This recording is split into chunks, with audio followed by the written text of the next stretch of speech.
என் பொண்ணுகிட்ட ஒரு வார்த்தை கூட பேசாம போறீங்களே.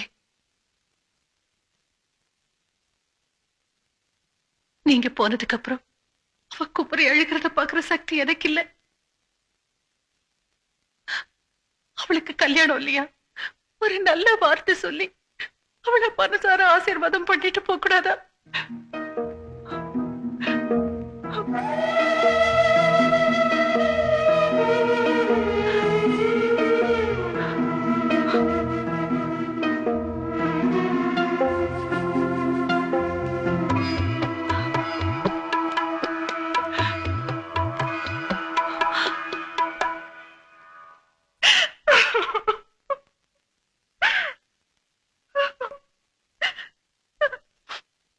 என்ன சொல்லி ஆசீர்வாதம் பண்ண சொல்றீங்க?